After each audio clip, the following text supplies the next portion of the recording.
Հանգամանքների բերումով ստացվեց այնպես, որ ես ինքս ընդգրկված եմ եղել մի խմբի, որը վերջին 3 տարիների ընթացքում շատ անընդհատ ուսումնասիրել է այդ հանրային, այսպես ասած, ուսումնասիրությունով զբաղվել հանրային քննարկումների վերաբերյալ։ Ու հաշվի առնելով նաև տեղական ընտրությունների հետ կապված։ Եվ մեր բոլորիս մոտ մի հարցադրում կա, եթե այսպիսի վատ վիճակի մեջ է գտնվում Հայաստանը, ապա ինչպես է ստացվել, որ այս մարդը կարողացել է 7 տարի պահպանել իշխանությունը։ Այդ հարցադրումը բոլորի մոտ կա։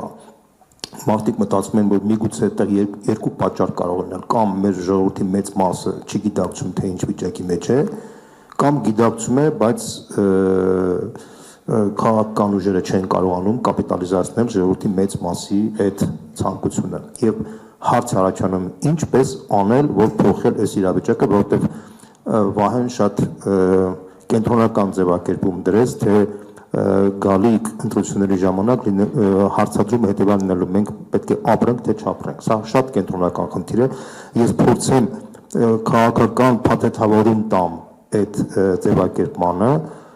Հայաստանում գլխավոր խնդիրը դրված է հետևյալը. այն խաղաղությունը, որ պետք է հաստատվի տարածաշրջանում, ունենալու է երաշխավորներ անվտանգային, թե չի ունենալու։ Այդ հարցադրումը առաջին հայացքից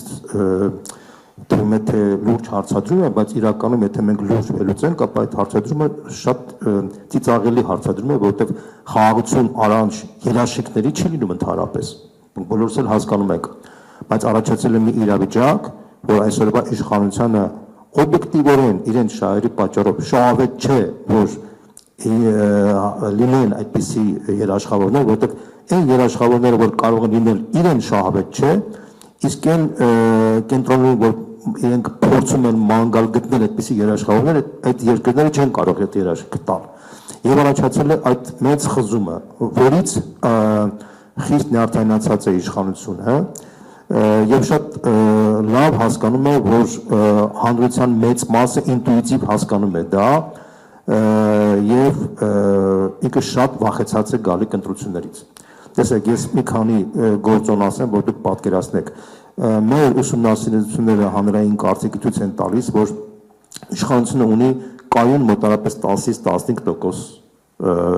հա, մոտավորապես այդքան։ Բայց նաև պետք է նշել, որ մոտավորապես այդքան էլ 10-ից 15% մարդիկ են, որոնք իմպերատիվ մերժում են իրենց, շատ ակտիվ են մերժում իրենց, մնացած մոտավորապես 70%-ը բավականին պասիվ դիրքորոշման մեջ են, ինչու։ Ոչ թե իրանք պասիվ են որպես մարդ, այլ պարզապես այդ մարդիկ ուզում են գտնեն այլընտրանք,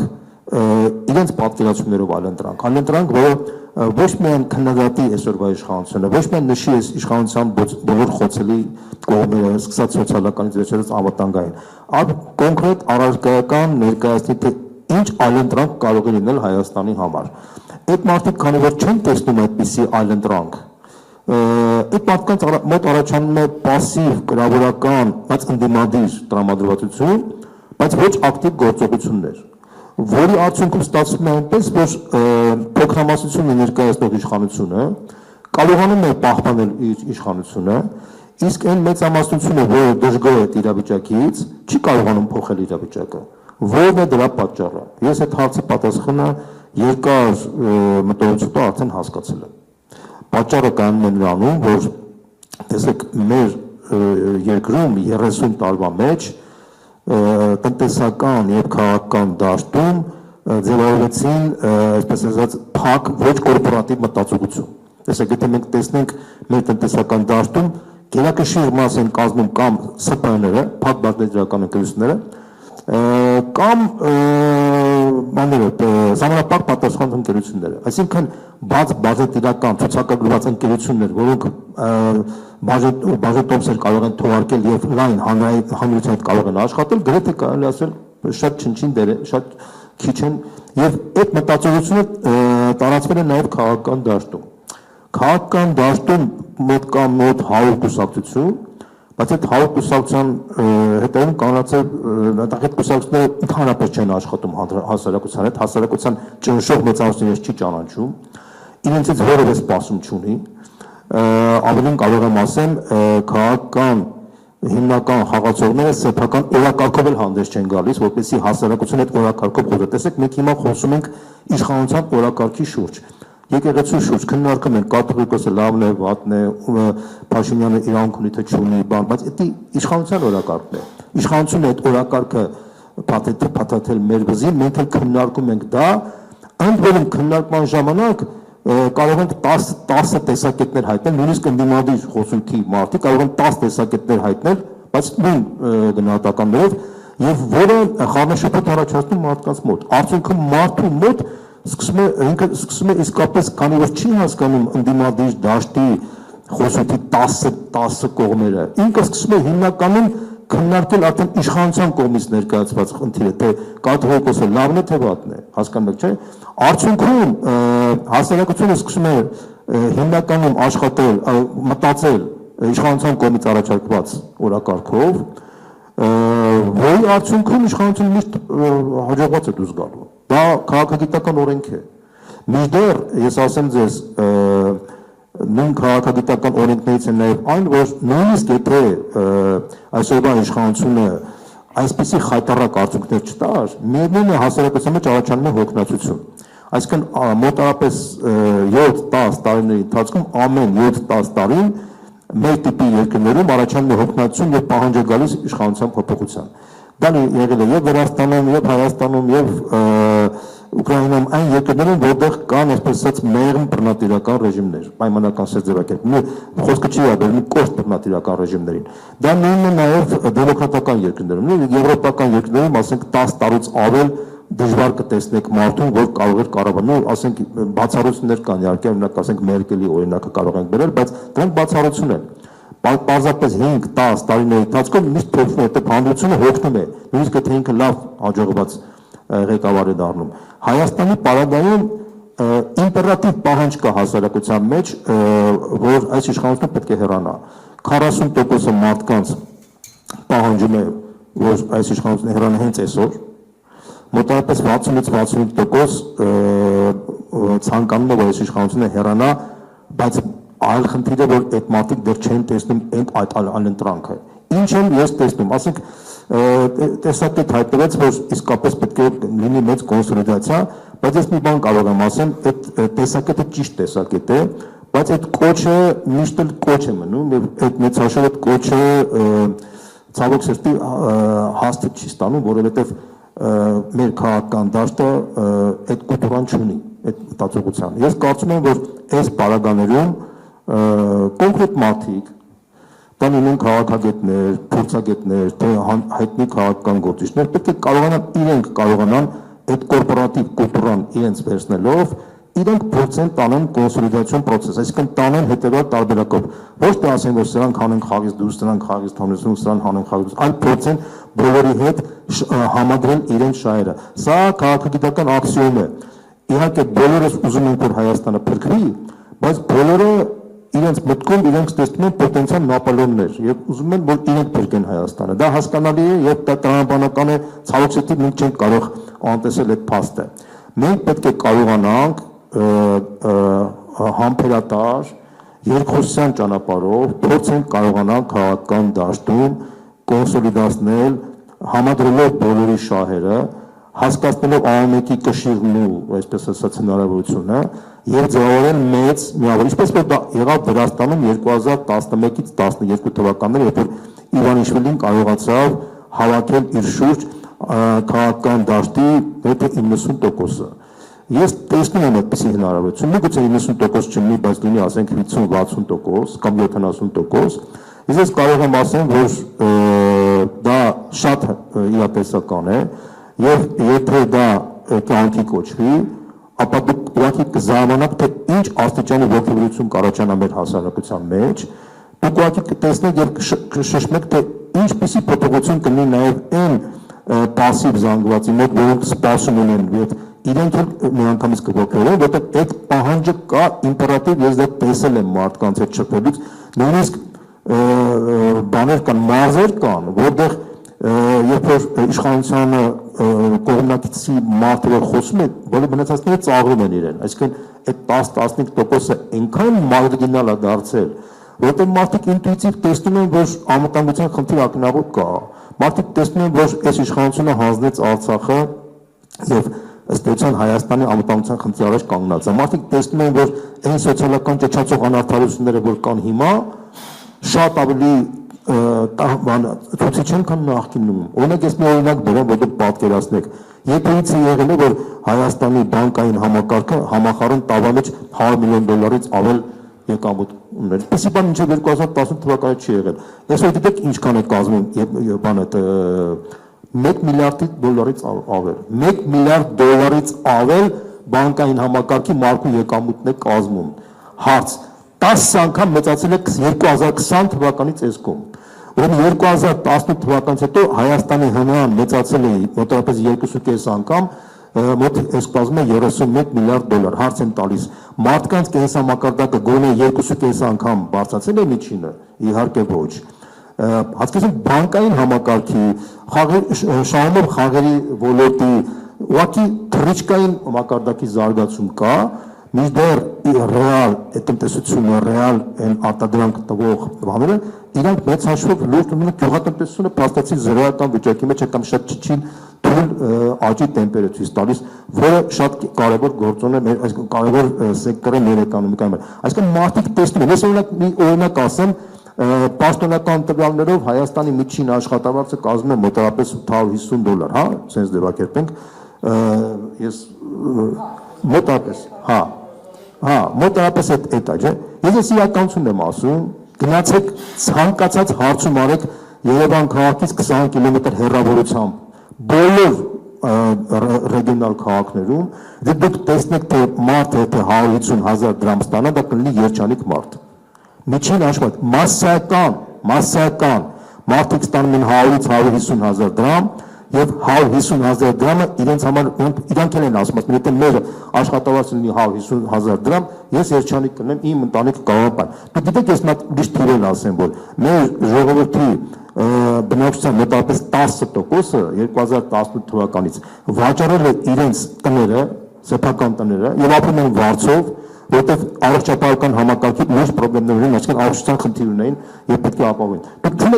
այդ տվյալների մասին մեր քաղաքական դաշտը չի տիրապետել, որտեղ չի շփվել հասարակության հետ, ժողովուրդն նեղացած է այդ քաղաքական դաշտից։ Ես մի օրինակ բերեմ, որ դուք պատկերացնեք։ Դուք գիտեք, որ հիմա խոսում են պետական ապահովագրական համակարգի ներդրման մասին Գալիք Տարբանից, չէ՞։ Հա, հիմա տեսեք, ես մի օրինակ ասեմ, որ դուք պատկերացնեք։ Դուք գիտեք Վրաստանում ինչ համակարգ է գործում։ Ես մի հատ օրինակ բերեմ, որ դուք պատկերացնեք։ Վրաստանում 2015 թվականից, այսինքն Իվանիշվիլի իշխանության գալուց 2012 թվականից, տանը 3 տարի անց, այնտեղ գործեց պետական ապահովագրական համակարգ, ընդ որում բիզնեսի վրա զրո մակարդակի հարկային ավելացում եւ հասարակ մարդկանց աշխատանքներ բացառապես զրո պաուզ բերնելուց։ Հիմա ես օրինակ բերեմ պատկերացրեք, այսօրվա դրությամբ արդեն Վրաստանի քաղաքացին ստանում է ծնված օրվանից, այսինքն 1 տարեկանից մինչև չի 80-90 տարեկան ապրող մարդը ստանում է տարեկան $9,000 այսպես ասած գումար, նստում է իր հաշվին, ինքը չի կարող այդ հաշիվը ծախսել ցանկության դեպքում, բայց եթե ինքը դնում է բժշկի եւ բժշկական խնդիրները կանում, ինքը ավտոմատ այդ հաշվից գործում է։ Ուրեմն քաղաքացուն, եթե ընտանիքը բաղկացած է 4 հոգուց, այդ նշանակում է $9,200, պետք է բազմապատկեն 4-ի եւ ամեն տարի մարդը ոնց որ մեր մոտ ասենք այդ բան ապահով կա, չէ՞, ամեն տարի այդ $9,000 ավտոմատ նորից կայանում։ Այսինքն եթե դու ունես, եթե դու ծախսել ես ասենք $9,200-ից $8,000, $1,200 մնացել է, դա զրահն է մյուս տարի, նորից $9,200 ամեն տարի ինքը ավելա, այսինքն ամեն տարի դու ունես այդ երաշխիքը։ Ավելին կարող եմ ասեմ, այն Վրաստանի քաղաքացին, ով Վրաստանից դուրս է գալիս նույնիսկ Ռուսաստան կամ Հայաստան կամ չգիտեմ այլ երկիր Ադրբեջան եւ ինքը ընտեղ է այդ ծառայությունը ստանում, այդ ծառայության գումարի 40%-ը